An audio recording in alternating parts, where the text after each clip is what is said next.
Hi, I'd like to take a few moments today to go over the LeMond powered by HOIST Fitness UT upright bike. I'm going to go over a couple key features for this bike today that I share with potential customers and also current customers absolutely love about this bike. Number one, this is a self-generated bike. Couple things, again, you don't have to have it close to a power outlet, but it also makes the bike very easy if you want to take it, move it around to anywhere in your home or facility. When I actually start with this bike, a couple things that I make sure to point out. Most upright bikes, as you can see, are much smaller than recumbent bikes. Therefore, when you actually come up to the bikes, you get a lot of shifting in the frames, and especially when you get on it to pedal the bike, you notice a lot of wobbling and shifting. You do not get that on the LeMond UT bike. A couple things that I point out to kind of validate that. Number one, notice how large the front stabilizer bar is. It's about twice the size of most bikes' front stabilizer bar, and the front rollers for transporting. Again, 2 or 3 times the size of most transport wheels. The second thing that I love to point out is when you actually look at the rear stabilizers in the back, again, a much larger diameter, providing a solid surface for the bike. For me personally, and again, I think that the coolest feature with this bike is the adjustability. Most upright bikes give you one vertical seat adjustment. Okay, but when you look at indoor cycle bikes or bikes you maybe would ride outside, those bikes give you 4 points of adjustment for raising the seat up and down, fore and aft on the seat, same on the handlebar. This bike is kind of a hybrid of those two, an indoor cycle bike and a traditional upright bike. Traditional upright bike, again, you've got one seat position and then you have a handlebar that's seated right in front of you. Kind of pros and cons to both, and traditional upright bike would give you programs and a magnetic resistance to help keep you motivated. But again, an indoor cycle bike gives you more adjustability so that you can really set up the bike for every user to maximize power output. And we're going to go through that today. So again, a couple things that I love to point out. On the side of this seat, you'll notice most bikes give you numbered increments or just hole settings, 1, 2, 3, 4, 5, and so on. On the LeMond UT bike, we actually have 1/4 inch adjustments, and it's marked on the seat and handlebar post. So the numbers actually represent 1 inch increments, and then you have 1/2 inch and 1/4 inch, so that you can really dial this bike in. And also on the side of the bike, you've got 1 inch increments for the fore and aft adjustment as well, which are key features. Now, when we come up to the bike, a couple things that I absolutely love for this is being able to set this bike up for every user. The first thing I like to do, again, micro adjustment, which is beautiful. There's no pop pin to pull or tighten. You just simply turn the knob. You've got a solid seat. I like to line this seat up with my hip, okay? That's adjustment number one. To check that, I want to be able to get on the bike, and as I go through this pedal rotation, once I get to the 6 o'clock position, meaning legs all the way down, I want a slight bend in my knee, which I have. That's a pretty good way to spot check yourself to make sure that adjustment's right. The second adjustment that I want to do is the fore and aft adjustment, okay?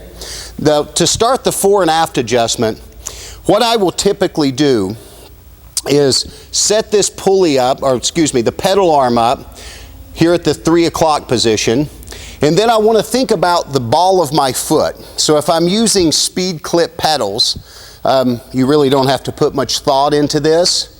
You just clip into the bike. But if you have our standard pedals, you want to make sure the ball of your foot is in the center of that pedal when you get on, okay?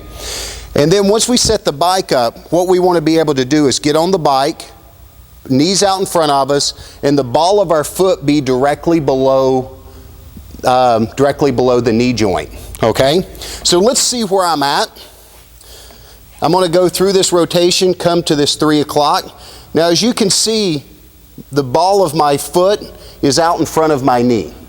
What that does, that starts to minimize the amount of downforce and power that I can produce, okay? Now, by making a simple fore and aft adjustment, again, which some bikes don't have, I can actually bring that seat forward, now properly align the ball of my foot directly below the knee.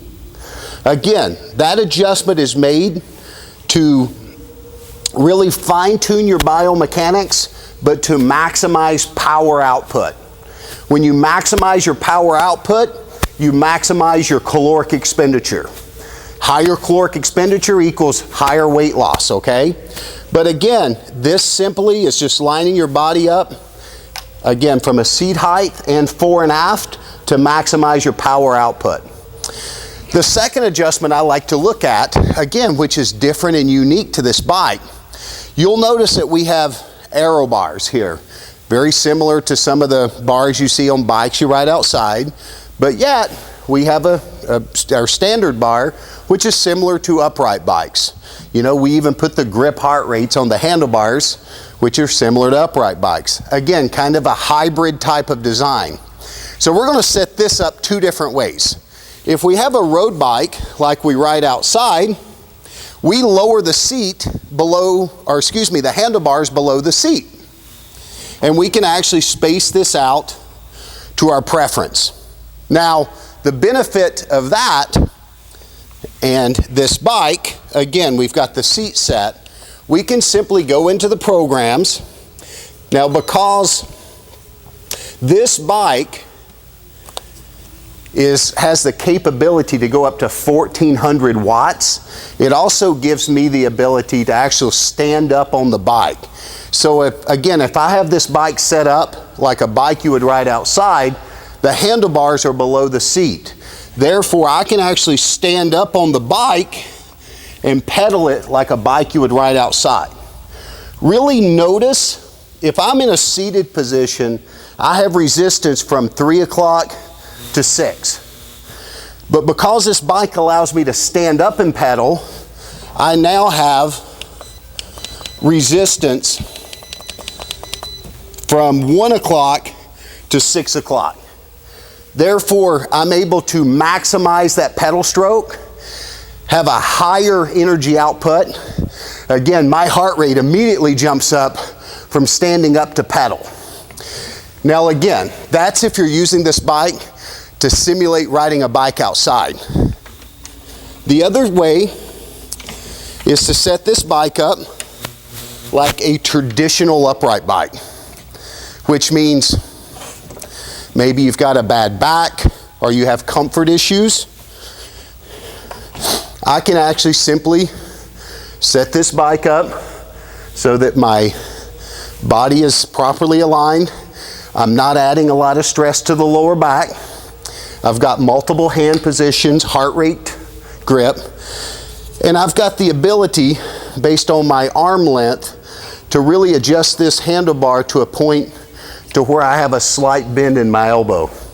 You want to make sure you're not locked out, and you want to make sure you're not in this position, which is going to add a lot of stress to your shoulders.